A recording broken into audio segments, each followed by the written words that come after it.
Buried for over 1,000 years, a bent sword emerges from the earth, a silent echo of a Viking warrior's last rite. In Vold, Hedmark, Norway, archaeologists uncovered a bent Viking sword from the late 10th century. At first glance it may seem damaged, but in Viking culture, this was no accident. The sword, once a symbol of strength and status, was more than just a weapon. It represented the warrior's honor and legacy, intricately designed to reflect their prowess and standing in society. This particular sword was intentionally bent, a ritual act performed during the warrior's funeral. This bending was a symbolic gesture, signifying the end of the warrior's earthly journey and their transition to the afterlife. The pommel is missing, likely removed during the ritual destruction that prepared the blade for the next world.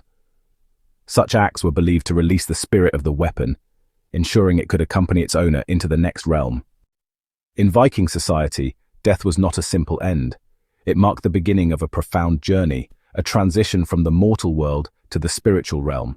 It was a journey, a crossing from the land of the living to the halls of the honored dead, Valhalla, the majestic hall where the bravest warriors were welcomed by Odin himself. In Valhalla, these fallen warriors would fight and feast forever, relishing in eternal glory and camaraderie. Their days were filled with battles and their nights with grand feasts. Alternatively, they might find themselves in Fólkvangr, the serene field ruled by the goddess Freyja, where they could rest and find peace. Both destinations were places of honor and reverence. But the dead could not travel alone. Their ships, weapons, tools, even their jewelry were meant to join them.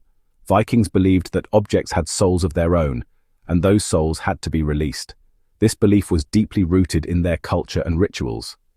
When a Viking passed away, their possessions were carefully chosen to accompany them on their journey to the afterlife. These items were not just material belongings. They were seen as essential companions, ensuring the deceased would be well equipped and protected in the next world. The act of releasing the souls of these objects was a sacred duty, reflecting the profound connection between the Vikings and their cherished possessions. That's why weapons were bent, shields were split, and sometimes entire ships were set ablaze or buried. Destroying these items symbolically killed them, freeing them to accompany their owners beyond the grave. Bending a sword was an act of respect, not destruction. It honored the weapon's loyalty, and it ensured no mortal hand would ever wield it again. The Vold sword, with its twisted form and faded craftsmanship, speaks volumes. It wasn't discarded carelessly. It was placed with ritual care beside its fallen master, a final tribute to a life of courage and combat. Today we see a bent and rusted blade, but to the Vikings it was something more. A faithful companion, a key to the afterlife, a symbol that even in death, honor endures.